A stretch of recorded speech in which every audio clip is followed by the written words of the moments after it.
Cara, a sensação de fazer jogos 10 anos atrás no Brasil era muito diferente. O acesso à informação, a cursos, a empresas era muito mais limitado. Aqui na minha cidade, por exemplo, Recife, praticamente não tinha empresas pra gente trabalhar em jogos, né? Então, se você quisesse começar, era tudo muito incerto. A gente participava de várias game jams para poder ter a sensação de produzir jogos, né? Ali em 48 horas de uma maratona, mas era bem diferente do que é hoje. E aí, galera, tudo bem? Eu sou o Harry, eu sou designer e produtor de jogos há 10 anos. E eu tô montando esse canal aqui pra gente conversar mais sobre produção de jogos, entender os desafios e oportunidades aí de quem quer produzir jogos no Brasil e também falar um pouquinho da minha experiência. Então, se você quer mais conteúdo de jogos, clica aí no joinha, segue o canal, compartilha com a galera e vamos falar de jogo. Cara, esse aqui é o primeiro vídeo oficial do canal, né? Então eu tava pensando que tema trazer pra galera. Eu já fiz alguns outros vídeos mais curtos falando sobre algumas das principais um dos principais desafios de produzir jogos ou algumas dicas, mas para trazer para esse primeiro vídeo oficial aqui do canal, eu pensei sobre o que trazer e decidi trazer um pouquinho da minha própria experiência, né? Da minha própria história. Tô há 10 anos produzindo jogos no Brasil, já produzi vários jogos para dentro e para fora do país. E isso veio com muitos desafios e muitas questões. Aqui no Brasil a gente tem oportunidades e desafios particulares. Antigamente eu ainda lembro que a gente tinha que buscar os CDs de conteúdo para poder estudar, porque a internet não era boa o suficiente não tinha material suficiente para a gente buscar na internet, como tem hoje, tudo tem no YouTube. Você tem curso online gratuito, Instagram com um monte de coisa. Não tinha isso na época, né? Então a gente tinha que se virar nos 30 para conseguir os conteúdos e conseguir estudar. Como eu falei, praticamente não tinha empresas aqui. Em 2012 foi que lançou o Steam Greenlight, eu não sei se alguém lembra aí.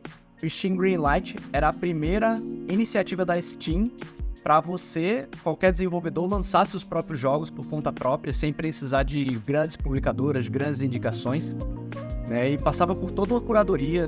Você não podia simplesmente lançar na Steam como você pode hoje, né? Tinha que passar por um sistema de votação. Várias pessoas precisavam votar no seu jogo para ver se era bom o suficiente ou se era popular o suficiente para poder ganhar o direito de lançar. Isso era 2012. Né? Em 2017 veio aí a Steam Direct, que aí você podia pagar uma taxa ali de $100 e lançar praticamente sem burocracia nenhuma o seu jogo, né? E isso fez uma grande diferença para o mercado indie. O que a gente vê também é que o mercado brasileiro, especialmente, era formado por muita gente pequena e amadora e poucos times profissionais, poucos times que lançavam jogos realmente competitivos de mercado, né? Ainda hoje o Brasil tem grandes desafios quanto a isso, mas já melhorou bastante. Né? Então a gente consegue ver hoje em dia, tem uma empresa bilionária de jogos brasileira, que é a Wildlife Studios.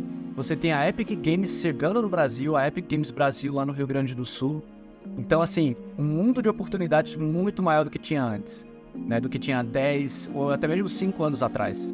E hoje em dia, se você for ver, a gente tem uma quantidade enorme de coisas ao nosso dispor, de ferramentas, de informação, de eventos que não tinha antes. Eu lembro de a gente produzindo várias game jams ali em 2012, 2013, tinha várias que a gente participava aqui na minha cidade, a Global Game Jam também, que acontece simultaneamente em vários locais do mundo, e era uma experiência muito interessante de desenvolvimento, de aprendizagem, né? A gente dormia lá mesmo no local, não faça isso, não é recomendado, mas a gente dormia lá mesmo no local, ter um protótipozinho para mostrar, ter uma ideia, e muita coisa surgiu daí.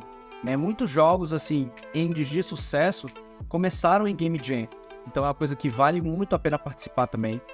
E, assim, antes a gente não tinha um monte de engine gratuita como tem hoje. Unity e Unreal, extremamente poderosas, gratuitas para você usar como quiser, para você aprender, ter um monte de curso online. E eu acho que um dos maiores desafios de se produzir jogo ao longo do tempo é você aprender a aceitar as coisas ruins que você faz.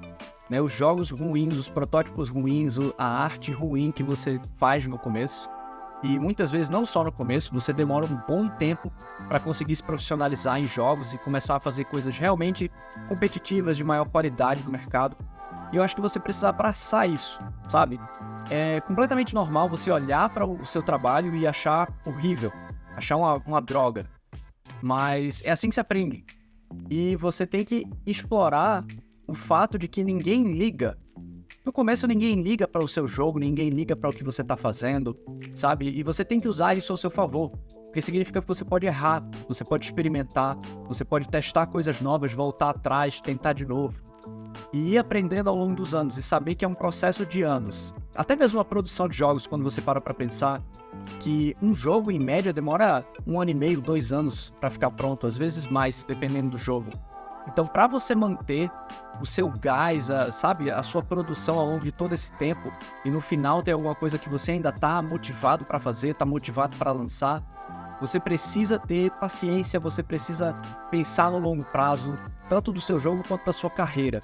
Então, assim, nesses 10 anos, eu já produzi ou lancei 12 jogos ao longo da minha carreira, e cada um deles foram múltiplos meses, às vezes mais de 1 ano de produção, e era preciso sempre ter em vista isso, sempre ter em vista o aprendizado, a paciência, a perseverança, assim, que essas são coisas extremamente úteis, especialmente quando você fala numa produção longa, como é um jogo, né? O seu conhecimento no começo de uma produção e no final é bem diferente. Então, assim, hoje eu diria que está melhor do que nunca para você começar a fazer jogos, também aqui no Brasil, né? Mais empresas, mais acesso a oportunidades, mais eventos para você participar, mais conexões para você fazer. Então, se você quer começar na área de jogos, 2023 tá um ano muito melhor do que 2013, que era mais ou menos ali quando eu comecei na indústria. Então, aproveita para você estudar todos os dias se você puder, cada dia aprender uma coisa nova, prototipar, fazer alguns projetos pessoais e assim ir desenvolvendo até você amadurecer a produção. E esse é um dos objetivos grandes aqui desse canal, de a gente conversar sobre produção e ajudar você e os times de desenvolvedores ao redor do Brasil a amadurecerem a ideia de produção de jogos e como fazer jogos cada vez melhores. Bom, espero que vocês tenham gostado desse primeiro vídeo. Tem muito papo ainda pra gente bater ao longo dos próximos vídeos. Deixa aqui nos comentários qual tema você quer ver para os próximos vídeos abordados aqui sobre jogos, sobre produção, sobre o mercado. E vamos embora.